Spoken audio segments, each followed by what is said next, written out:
The Grand Hall of the Galactic Assembly was filled with voices, lights, and banners of many different species. It was one of the largest gatherings in the known galaxy, where rulers and envoys met to speak about peace, trade, and alliances. Among them stood humans new to the stage of interstellar politics. Many older civilizations still called them children of the stars because humanity had only entered space a few centuries ago, compared to races who had ruled for thousands of years. Captain James Arden represented Earth that day. He wore the simple but proud uniform of the United Terran Fleet. His posture was straight, his voice steady, but inside he knew the truth. Most of the alien empires did not respect humans yet. They still believed Earth was weak and unimportant. At the center of the assembly, the Zorathi Empire displayed their power. The Zorathi were tall, silver-skinned, and known for their arrogance. They ruled dozens of star systems, and their nobles carried themselves with pride that bordered on cruelty. That day, Emperor Kale Zorath himself had arrived to show dominance. His voice echoed like thunder as he addressed the chamber. "We are generous rulers," the Emperor announced. "We share with the galaxy what we no longer need. To the humans we offer a gift to remind them of their place." The crowd turned to see what this gift might be. At first, James expected it to be some minor technology or a box of useless trinkets. Instead, soldiers led forward a young woman. She was slender, with pale lavender skin, long silver hair, and eyes that carried the glow of starlight. Her clothes were rich but heavy, like a prisoner's chains disguised as silk. She did not walk with pride, only with silent resignation. "This is Princess Lyraya of the Zorathi," the Emperor declared. "She is infertile. She cannot continue our bloodline. To us she has no value. Therefore she is our gift to the humans." The hall erupted in murmurs. Some alien envoys laughed softly behind their hands. Others looked away in pity. Among the Zorathi, children were considered sacred. A princess unable to bear children was seen as worthless, a living shame. By giving her away, the Empire believed, they were insulting humanity. James felt a chill run through him. The Emperor's words were not only cruel to the princess but also a clear mockery of Earth. They were saying, "You humans are so low you deserve only what we throw away." The princess kept her eyes down. Her face was calm, but James could see pain hidden beneath her silence. She had heard these words before, perhaps all her life. She expected rejection, laughter, maybe even worse. For a long moment, James stood in silence. He could feel the eyes of the entire assembly waiting for his reaction. He knew what the aliens wanted. He was supposed to refuse her. He was supposed to say that humans did not want such a gift. That would give the Emperor and his court more reason to laugh. Instead, James stepped forward. He bowed slightly, not to the Emperor but to the princess. Then he said in a clear voice, "On behalf of Earth, I accept this gift with honor. Princess Lyraya will be treated with dignity among my people." The chamber went silent. No one had expected that answer. The Emperor raised an eyebrow, then laughed coldly.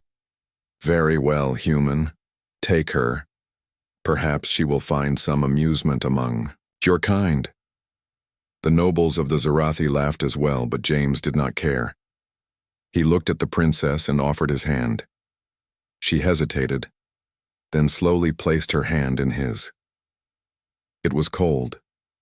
Trembling slightly, he gave it a gentle squeeze to show respect, not ownership. As they left the hall, James could still hear the laughter of the Zorathi behind him, but he also noticed something else, quiet whispers from other alien delegates. Some were surprised. Others seemed thoughtful. Not everyone agreed with the Emperor's cruelty. The journey back to the human ship was quiet. The princess walked beside James but did not speak. Her steps were light, almost like she wished to disappear. When they finally entered the Terran ship, the crew saluted James, but their eyes quickly fell on the alien woman. James introduced her calmly. "This is Princess Lyraya of the Zorathi. She will be our guest and will be shown every courtesy." The crew nodded, though they were clearly surprised. The humans had not expected their captain to return with an alien princess. When they reached the guest quarters, James showed her the room prepared for her. It was simple but warm, with clean sheets, fresh clothes, and food waiting on the table. Lyria looked around slowly, her expression unreadable. "This is for me?" she asked softly, her voice carrying a musical tone. "Yes," James replied. "It's not a palace, but it's yours." For a moment, she stood frozen, as if unsure how to react. Then she lowered her gaze. "You do not need to pretend. I know why I am here. Your people will laugh at me, just as mine do. I am a burden given to you as a joke." James shook his head. "Not to us. On Earth, we do not measure a person's worth by what they cannot do. You are more than what they say." Her eyes lifted to meet his.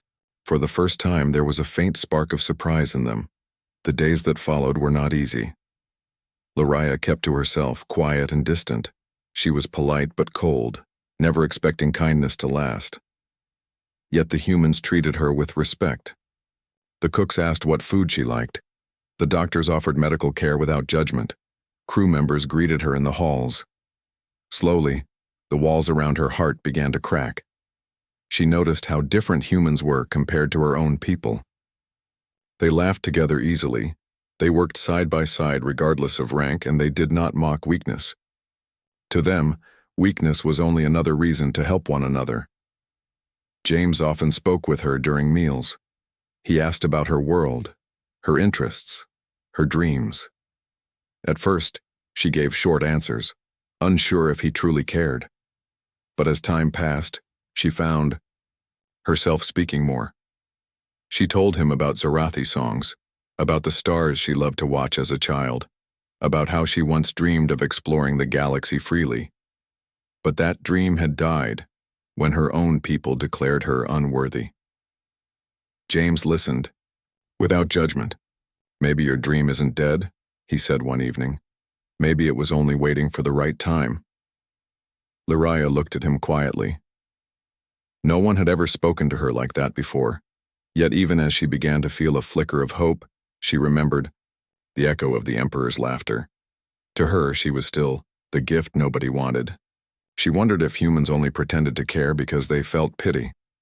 One night, unable to sleep, she stood by the ship's window, watching the stars pass by. James approached silently, holding 2 cups of warm tea. "You miss your home?" he said gently.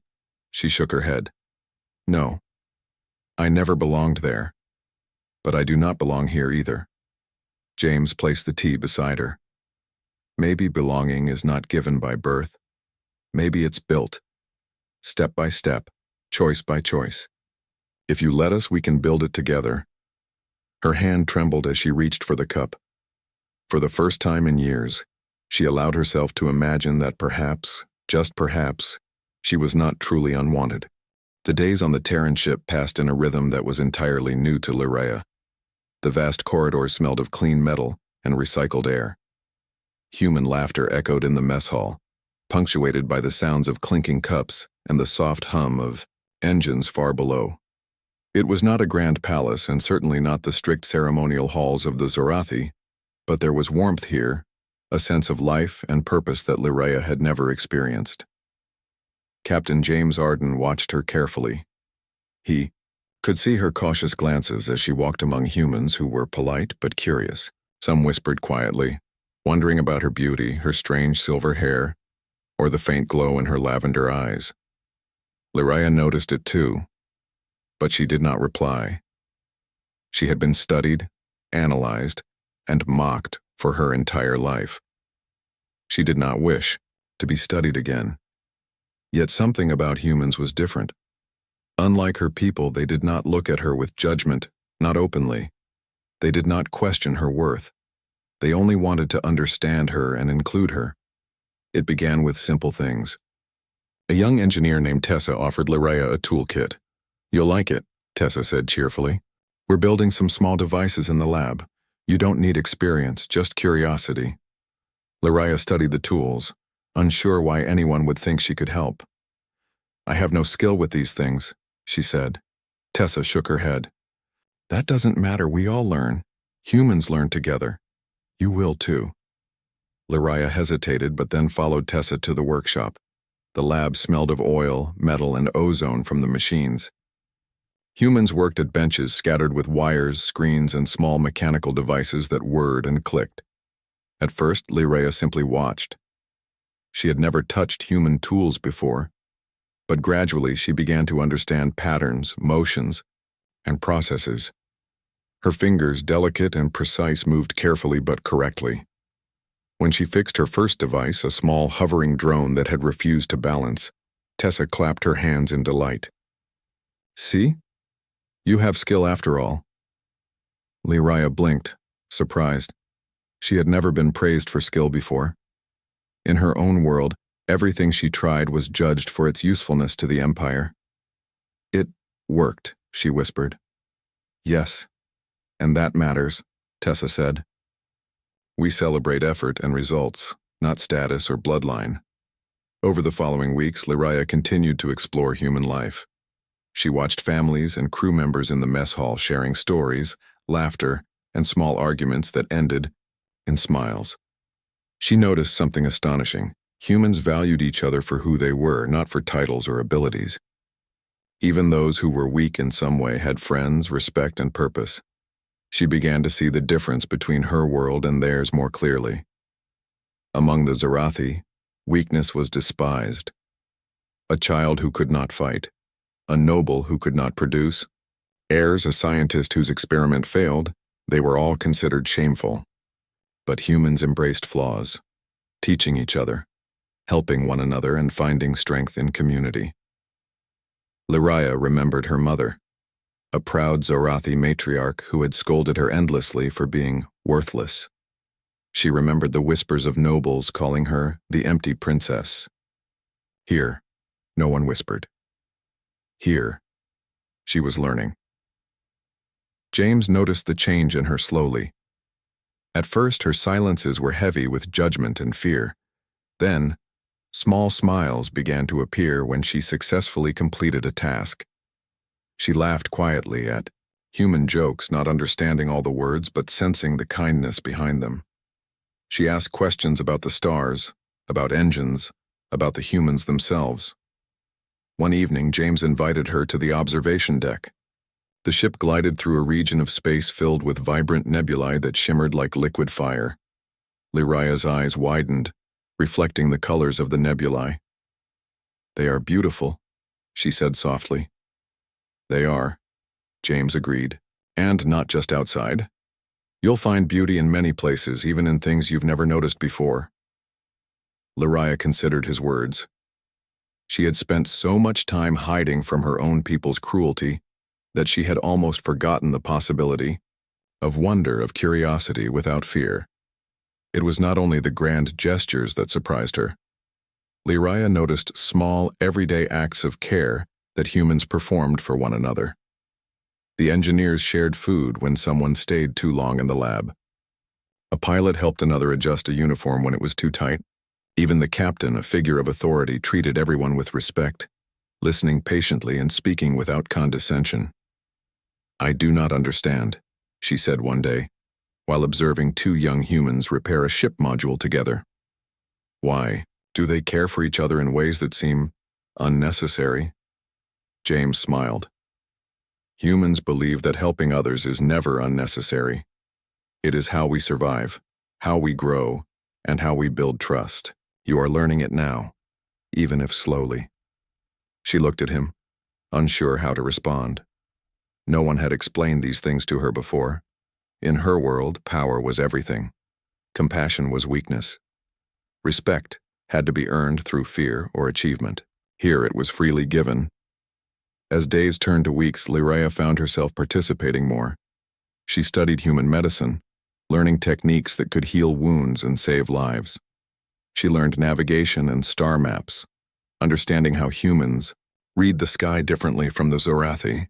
She even began to speak with the crew openly, no longer hiding her thoughts.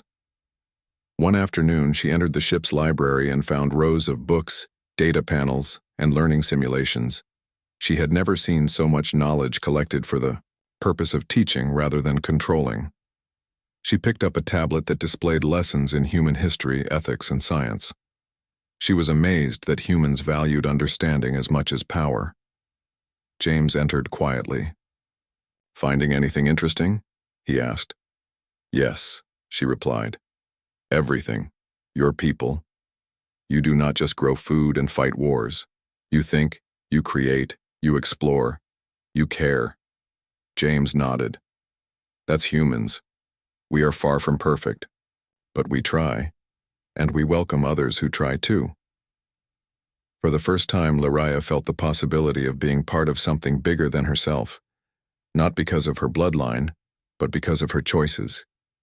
Despite this growing hope, Lariah still carried the weight of her past.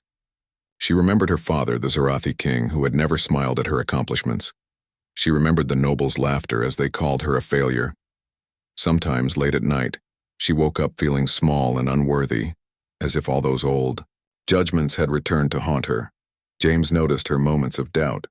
One evening he found her standing alone by a viewport staring at the stars. "You think they would ever respect you?" he asked quietly. "No," she whispered. "Not them. But I do not know if I deserve respect from anyone, even here." James stepped closer. "Lariah, respect is not something you earn by being perfect. It is given when you are true, when you try, when you live with honesty and courage. You already have it from everyone here, even me." She looked at him, and for the first time she believed it. Small as it was, a seed of confidence began to grow inside her. She realized that perhaps she was more than a gift given in mockery. Perhaps she could find a home among humans, and maybe even redefine her own worth. The weeks turned into months, and Lariah's integration into human life continued. She discovered hobbies she had never known, playing simple games with the crew, learning music, experimenting with human cuisine, and even helping in engineering projects that required patience and creativity. Each day, she grew stronger in spirit. Humans taught her that strength was not only in the body but in the mind, in the heart, and in the choices one made. Her laughter became more frequent. Her curiosity bloomed. She began to plan for the future, a future not dictated by Zarathi rules, but by her own desire to explore, learn, and live. Even her relationship with James deepened. It was no longer just captain and guest, but mentor, friend, and protector. He never pushed her, never demanded loyalty, only offered guidance and respect. And she began to realize that trust, kindness, and courage were far stronger than the fear and control she had known in her empire. Lariah finally understood a truth humans took for granted. Life was not measured by what others expected from you, but by what you chose to give, to create, and to protect. For the first time, she felt free, not as a princess, not as a mockery, but as herself. And in the quiet moments, staring at the stars from the ship's deck, she felt something she had never dared to feel before: hope. The human ship glided silently through a starfield painted with soft colors of distant nebulae. Light from faraway suns shimmered against the metal hull, creating patterns that reminded Lariah of delicate jewels. She had spent months aboard the Terran ship, learning, observing, and slowly growing into a life that felt both new and familiar. Yet nothing could have prepared her for the change that was about to come. It began subtly. Lariah felt an unusual weariness one morning, a deep exhaustion that could not be explained by the ship's long travels. At first, she dismissed it, thinking she was simply tired from her studies and exploration. But the fatigue returned stronger, along with a strange warmth and a sense of life inside her body she had never known. She hesitated to speak to anyone, unsure of what to say.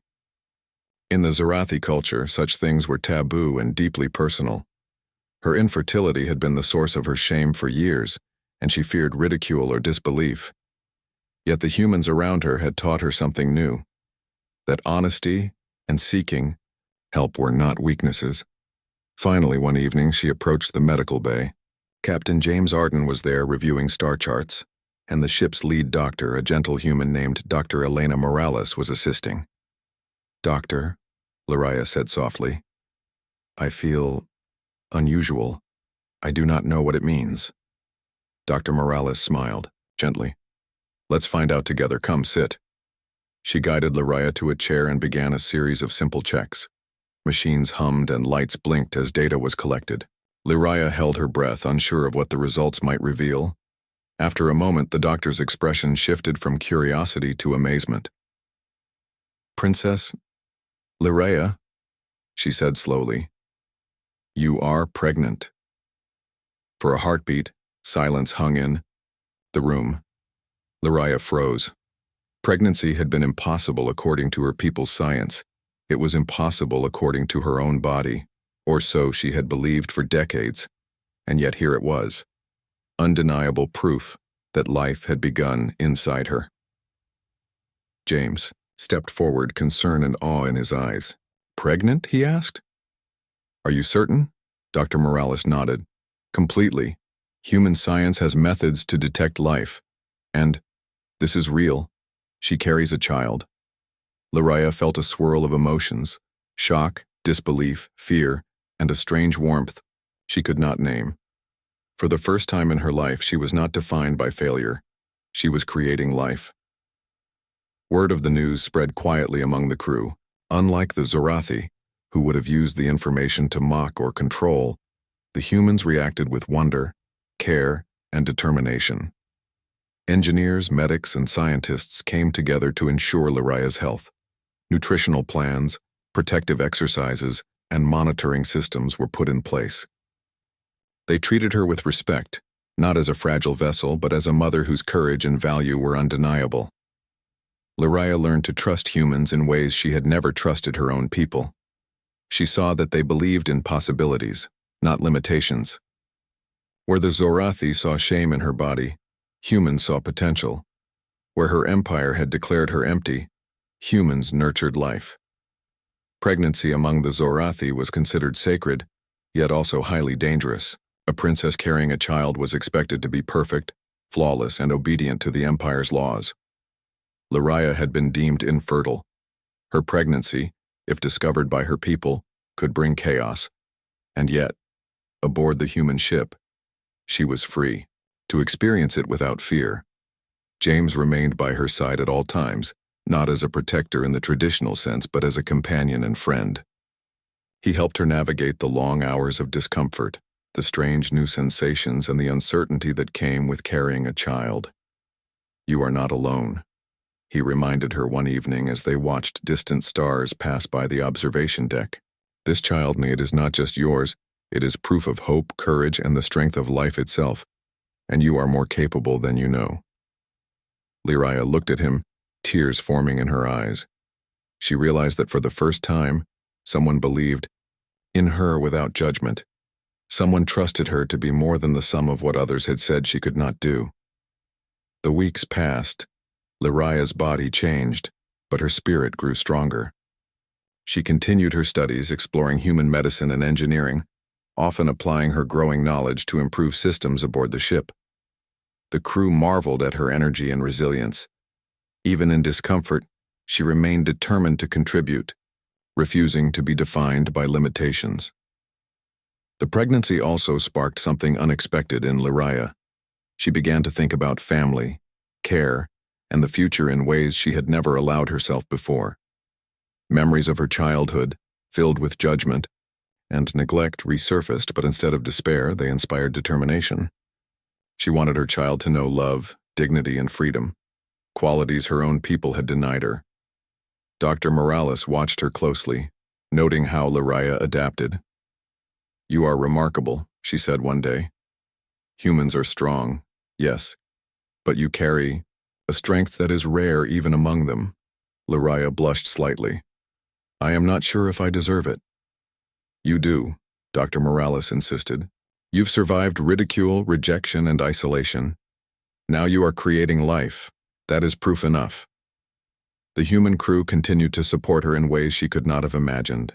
They adapted their routines to ensure she rested, adjusted, meals for her health, and created private spaces where she could reflect and recover. Unlike the Zorathi, there was no judgment, no whispers of failure, only collaboration and care. Lyraya began to see a truth that humans had lived for centuries. Strength was not measured in conquest or titles, but in courage, compassion, and perseverance. Her own journey was proof that even the impossible could be achieved with trust, love, and determination. James often accompanied her on nightly walks across the observation deck. Together, they watched the stars, discussed science, and shared stories of Earth and the Zorathi. Lyraya began to understand humanity not just as a species but as an idea, a way of living that valued life in all its forms. "It is strange," she said one evening, tracing a pattern of stars with her finger. "All my life I was told I had no value, and now, life grows inside me. It seems unbelievable." James smiled. "Life is always possible, even where it seems impossible. You are living proof." Her heart swelled with gratitude. The galaxy, once cruel and dismissive, felt smaller now. She was not alone, and perhaps never would be again. As the pregnancy progressed, the crew prepared for eventual childbirth, learning from both human and Zorathi medical knowledge. Lyraya studied everything carefully. Unlike the Zorathi, she was not afraid to ask questions or explore unknown solutions. She combined knowledge from her own culture with human science, creating new methods to ensure safety and comfort. The ship itself became a home. It was filled with laughter, conversation, and life. Humans and Lyraya worked side by side, discovering that cooperation and respect could achieve more than fear or tradition. Even the youngest crew members admired her courage, seeing in her a model of perseverance. Despite all the joy, Lyraya felt the weight of what she carried. A child between two civilizations was more than a miracle. It was a symbol. If her own empire discovered the pregnancy, it would cause shock, anger, or even hostility. Yet she felt no fear in this new environment, because she knew that humans valued choice, courage, and life above politics and judgment. Months passed. The pregnancy advanced safely under the care of human scientists.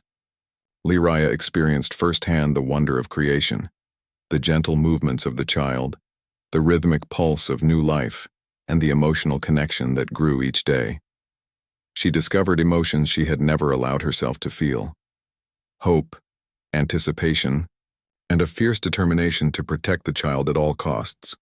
James remained steadfast by her side. He helped with daily routines, learned every aspect of human prenatal care, and even studied Zorathi physiology to assist where needed. Their friendship deepened into a profound bond built on respect, trust, and shared purpose. One evening, Lyraya whispered, "I do not know if I could have done this alone." James shook his head. "No one should have to. That is what humans believe. We are stronger together, and you are never alone again." By the time the ship reached a safe human colony for final preparations, Lyraya had changed entirely. She was no longer the timid, ashamed princess brought as a joke. She was strong, determined, and radiant with the energy of life itself. She had learned the value of kindness, trust, and courage, the very qualities her people had failed to teach her. The humans celebrated her as a hero, not because she was royalty, but because she had persevered and shown that even the impossible could be achieved. Her presence inspired others, proving that life, hope, and strength could grow where none was expected. And within her, the child moved, a tiny spark of a new future. A future born from courage, humanity, and the enduring truth that worth is never measured by what others say you cannot do. For the first time, Lyraya truly believed it. The impossible was possible, and she had found a place where she belonged. Lyraya's journey through the stars had changed her in ways she had never imagined. No longer the timid, shamed princess who had been handed to humans as a joke. She was now a confident, determined woman carrying the promise of new life. Her pregnancy had been a miracle, impossible according to her people, and yet undeniable proof of hope, courage, and resilience. Yet the galaxy was vast, and the whispers of her child's existence began to travel faster than the human ship could move. The Zorathi Empire, known for pride and rigidity, would not remain silent for long.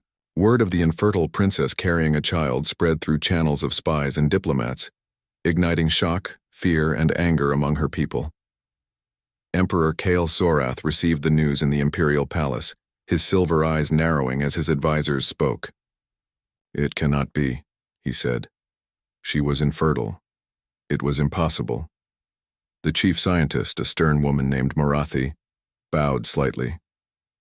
"Your Majesty, the reports are verified. She carries a child, conceived outside of our empire. The human species made it possible." The Emperor slammed his fist against the desk. "Humans? Those weak, insignificant creatures dared to succeed where our science failed? Impossible." He could not understand it. In his mind, Lyraya had been a tool for mockery, a symbol of human inferiority. Now she had become a symbol of their failure. Rage and confusion consumed him. His nobles whispered among themselves, uncertain, whether to laugh, scoff, or fear. Some admired her courage secretly, while others trembled at the implications. Meanwhile, aboard the human ship, Lyraya continued her preparations for the eventual birth. She studied human medicine and combined it with her own Zorathi knowledge, creating methods to keep herself and her child safe. She trained quietly, strengthened her body, and explored strategies to navigate any confrontation with her empire. She understood that a day might come when she would have to return to her people, not as a gift, but as a mother, a leader, and a force that could not be ignored. James Arden watched her closely, impressed by her strength. "You have grown so much, Lyraya," he said one morning. "Not just in courage, but in wisdom. Your people may not understand it yet, but you are ready for whatever comes." She looked at him with determination. "I will not let them control my child or my life. I will return, but on my terms. And I will show them that value is not given, it is created." The day of her return came quietly, aboard a human diplomatic vessel. As the ship entered the Zorathi space, the alien empire's fleets began to notice, sending messages demanding her immediate surrender. Their warships formed ranks, a silent threat meant to intimidate the humans. But James remained calm. "They may be powerful, but fear will not guide us. We act with respect and purpose. Lyraya is not a prisoner. She is a diplomat, and more importantly, a mother." Lyraya felt her heart beat faster, not from fear but from resolve. For the first time she understood the weight of her position. She was no longer a princess handed away as a joke. She was a representative of two civilizations, carrying the promise of a child who could change the galaxy. When the ship landed on the ceremonial platform of the Zorathi capital, silence fell. Nobles and soldiers gathered to see the princess who had dared to defy expectation. Lyraya stepped onto the platform, her posture tall, her eyes glowing faintly with the light of determination. She wore a simple garment, neither rich nor flashy, but dignified. The crowd whispered among themselves, uncertain how to react. Emperor Kale Zorath entered last, his face a mask of fury and disbelief. "You return," he said, voice like ice. "After all we said, after all we declared, you have returned with a child?" Lyraya did not bow. She did not plead. She looked directly at the Emperor, her voice clear and steady. "Yes, I return, not as a gift, not as a tool. I return as myself, and I carry the proof that life, courage, and determination cannot be denied." The nobles gasped. Some could not believe their ears. Others looked on with silent admiration. A few whispered in fear. The Emperor's voice grew louder. "This is impossible. You have broken every law of our science, every rule of our people. This child belongs to the Zorathi." "No," Lyraya replied firmly. "This child belongs to life itself. It will be raised among humans in a world of choice, respect, and care. You cannot claim what was never yours to command." A hush fell over the platform. Even the soldiers lowered their weapons, unsure how to act. Lyraya had spoken with authority, yet not with anger, only with truth. Her courage inspired quiet reflection among those who had once scorned her. Over the following days, Lyria met with nobles and advisors who had once dismissed her. She spoke calmly and clearly, showing how humans valued life and dignity, how cooperation and kindness created strength, and how fear and cruelty only weakened civilizations. Some Zarathi listened, their minds opening to new possibilities. Others resisted, clinging to the old ways, afraid of change. James stood nearby, supporting her but never speaking over her. He allowed Lyria to shine as herself, showing the Zarathi that humanity did not conquer with force but with principle, courage, and wisdom. Even as tensions rose, Lyria remained composed. She had prepared for conflict but hoped for understanding. Her child moved inside her, a gentle reminder of why she had returned. The child was not just a symbol, it was proof that the impossible could become reality when courage and hope guided action. One night she looked out over the city from a high balcony, the stars above reflected in her eyes. James joined her silently. "They are still afraid," she said, "but some listen. Some will learn." James nodded. "Fear is natural, but change begins with truth, and you have spoken it." She smiled, faintly. "I am no longer the gift they gave away. I am my own person, and my child will be stronger than the doubts of any empire." The Emperor, though furious, could not deny the reality. Lyria had returned undefeated, and the child she carried could not be erased. He realized, however unwillingly, that humans had succeeded where his empire had failed. This realization unsettled him deeply. He had laughed at humans, mocked their weakness, and declared them inferior. Now that laughter had vanished. The galaxy had shifted. Among the nobles, murmurs of admiration and fear spread. Some began to see that Lyria's courage and her child's existence could symbolize a new path for the Empire, one that embraced strength not just in power, but in intelligence, kindness, and unity. Others bristled at the idea, unwilling to accept change. Lyria spent the following weeks navigating her empire, meeting with advisors, scientists, and diplomats. She spoke openly about her experiences among humans, how they valued life, respect, and courage. She demonstrated her child's potential not just as a continuation of bloodline, but as a bridge between civilizations. The Empire could not ignore her. She was no longer a weak princess. She was a force, a living argument that strength could come from unexpected places. Her child was a promise of a future where alliances, respect, and shared wisdom mattered more than arrogance and fear. James watched her closely, pride swelling in his chest. Lyria had transformed, not because anyone forced her, but because she had chosen courage, resilience, and hope. She had rewritten the meaning of value, both for herself and for the galaxy. At the ceremonial hall, the Emperor finally addressed her. "You have returned and defied all expectations," he said, his voice controlled but tense. "You carry life, and yet your people's judgment has failed. What do you wish from us?" Lyria stepped forward, her voice calm and commanding. "I ask only this. Allow humans and Zarathi to coexist in respect. Do not claim my child, and do not deny the lessons we can learn from one another. Value is not inherited. It is created." A murmur ran through the hall. Some nobles bowed slightly, acknowledging the wisdom in her words. Others stared in disbelief, struggling to accept the shift. But the message had been delivered, and no force in the room could erase it. As Lyria left the hall that evening, she felt a profound sense of accomplishment. She had returned not as a joke, not as a tool, but as a person of choice, courage, and strength. The child she carried was safe, respected, and a symbol of the possibilities that life could create. She looked to James, and he smiled at her silently.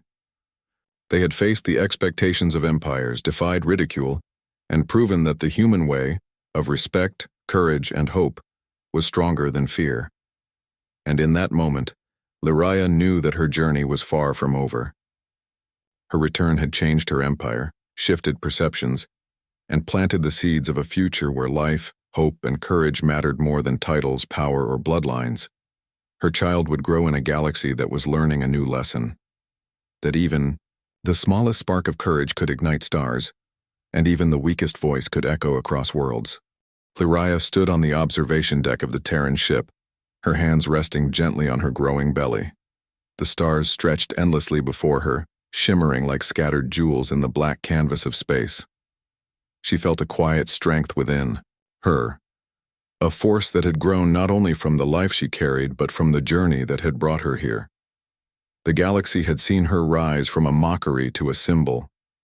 The infertile princess, once given away as a joke, had returned stronger, more confident and carrying proof that courage, hope, and life could defy expectation. And now, with her child nearly ready to enter the universe, she felt the weight of responsibility and the promise of a new beginning. Captain James Arden stood beside her, calm as ever, his hand brushing hers lightly. "Are you ready?" he asked, quietly. Lyria smiled faintly. "I do not know if anyone is ever ready, but I am prepared to face what comes, for my child, for our future, and for everyone who believes that life is more than rules and bloodlines." James nodded. "Then we face it together." The ship approached the Zarathi capital for the formal presentation. The Empire had recovered from its initial shock, but the tension was palpable. Nobles and soldiers alike had heard rumors of Lyria's child, a living proof of human ingenuity and courage. They gathered in the grand ceremonial hall, uncertain what to expect, their whispers blending into a low hum of anticipation. When the doors opened, Lyria entered slowly, her posture steady, her eyes glowing softly with resolve. Her gown was simple yet dignified, reflecting her strength rather than her title. She was no longer a symbol of failure, but a living testament to resilience. The Emperor waited at the front of the hall, his face a mixture of disbelief and curiosity. His advisors and nobles watched her closely, some fearful, some secretly admiring. The silence was thick, the air heavy with anticipation. Lyria approached the center, her steps confident, every movement deliberate. She looked around the hall, meeting the eyes of those who had once mocked her. "I return," she said, her voice calm yet commanding. "Not as a gift, not as a tool, not as a shadow of expectation. I return as a mother, as a representative of hope, and as a living proof that life, courage, and determination can defy even the strictest rules." The room shifted. Some nobles bowed subtly, acknowledging her authority and courage. Others stiffened, unable to comprehend the transformation before them. The Emperor himself remained motionless, his silver eyes reflecting a storm of emotions. Behind her, James stood quietly, offering silent support. He had watched Lyria grow from a quiet, humiliated princess into a woman who commanded respect with her actions and her words. He knew this moment was not only about her, but about the child she carried, the child who would become a bridge between two worlds.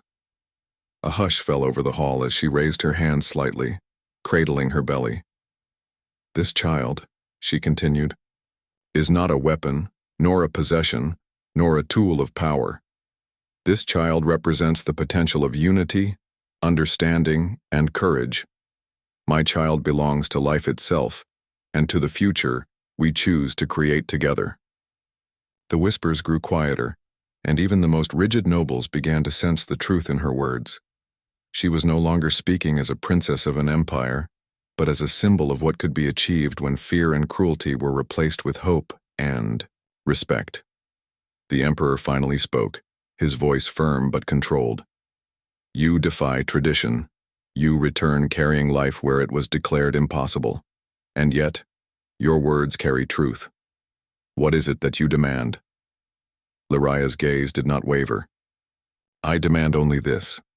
Allow life, respect, and choice to guide your decisions. Do not claim my child as property. Do not deny the lessons we can learn from humans and from each other. Let this child grow as a bridge between civilizations, and let the galaxy see that strength comes not from titles or fear, but from courage, compassion, and wisdom." A murmur spread through the hall. Some nobles nodded quietly, realizing the wisdom in her speech. Others were silent, struggling to accept the new reality. The emperor paused, considering her words. He understood that this child, and the courage, of Lyraya could not be ignored or erased. Outside the ceremonial hall, Lyraya had prepared the ship for the final stages of the pregnancy. Human doctors and scientists worked alongside her, ensuring that both mother and child were safe. The child had already begun to show signs of extraordinary potential, reflecting not only Zorathi heritage, but also human ingenuity and adaptability. James often sat beside her, reviewing medical scans, checking equipment, and discussing plans for the child's future. They had spent countless hours preparing for this moment, combining knowledge, courage, and foresight to ensure the child would be welcomed, safe, and valued. Lyraya marveled at the humans' dedication, their willingness to face unknown challenges, and their capacity to care for life in ways the Zorathi had never understood. She felt a deep sense of gratitude and belonging that she had never experienced in her own empire. Finally, the day arrived. Lyraya went into labor, surrounded by medical teams from both humans and sympathetic Zorathi doctors who had quietly chosen to support her. The process was intense, but Lyraya faced it with determination, courage, and the knowledge that life was stronger than fear. Hours passed, each moment filled with tension and hope. Machines beeped, lights blinked, and hands worked tirelessly to ensure the safety of both mother and child. Lyraya's eyes remained focused, her breath steady, guided by the knowledge that she was not alone. And then, a cry echoed through the chamber, a small, clear, and powerful sound that broke through the tension. The child had arrived. The room fell silent for a heartbeat, then erupted in quiet celebration. The child was healthy, strong, and alive, a perfect combination of Zorathi grace and human resilience. Lyraya held the newborn in her arms, tears of relief, joy, and love streaming down her face. She had not only survived, but she had created life in defiance of expectation, cruelty, and fear. James stood beside her, pride shining in his eyes. "You did it," he said softly. "You and your child. You've changed everything." Lyraya smiled, looking down at the tiny life she held. "We've changed everything," she whispered. "This child will remind the galaxy that life, courage, and respect are stronger than power, fear, or tradition." News of the birth spread quickly. Across the galaxy, humans celebrated not only the miracle of life, but also the proof that courage and determination could defy the impossible. Zorathi nobles whispered among themselves, some inspired, some uneasy, and others begrudgingly respectful. Even Emperor Kael Zorath had to acknowledge the transformation. Lyraya's child became a symbol, a living bridge between civilizations, proof that humans could achieve greatness not through conquest but through hope, compassion, and ingenuity. The child represented a new era, where alliances could be built on respect, and strength could be measured by courage rather than fear. As weeks turned into months, Lyraya began to teach the child about both her heritages, the elegance and knowledge of the Zorathi, and the creativity, courage, and compassion of humans. She spoke of hope, kindness, and the importance of choosing one's path. James helped, sharing lessons about humanity, exploration, and the beauty of life beyond fear. The child grew quickly, healthy and curious, already showing signs of brilliance, adaptability, and empathy. Lyraya realized that her journey, from a mockery given as a joke to a mother and leader, was complete in a way she had never imagined. She had transformed not only herself, but the future of her child and the galaxy itself. The Zorathi Empire gradually adapted to the change. While some nobles resisted, others learned from Lyraya's courage. Diplomacy shifted. Humans were no longer considered weak or insignificant. Instead, they were respected as capable, courageous, and creative, a species that could inspire, unite, and challenge even the most rigid traditions. The galaxy, once rigid and judgmental, began to change. Stories of the princess who returned with life spread across star systems, becoming a symbol of hope, courage, and possibility. Lyraya's child, the first of two worlds, would grow knowing love, respect, and the power of choice. In a quiet moment, aboard the observation deck, Lyraya held her child close. The stars outside seemed brighter than ever, reflecting the light of new beginnings. James stood beside her, a silent witness to the journey that had begun as a cruel joke and ended in hope. "You've given life to more than just a child," James said softly. "You've given life to the future of two civilizations." Lyraya smiled, tears in her eyes. "And we will continue to give it every day. This child, and all who follow, will know that courage, hope, and respect are stronger than fear and cruelty." The child cooed softly in her arms, a tiny spark of a new era. Lyraya knew that the journey was far from over, but for the first time, she felt complete. She had transformed the meaning of value, defied expectation, and created life that would inspire generations. The galaxy would remember the gift nobody wanted, not as a joke, but as a turning point, a reminder that even the smallest spark of courage could light the stars, and that the human way of hope, compassion, and perseverance could change worlds. And so Lyraya, the princess who returned with life, looked to the future with a steady heart. Her child, a living bridge between humans and Zarathi, represented not just survival but the triumph of hope, courage, and love across the stars. The gal,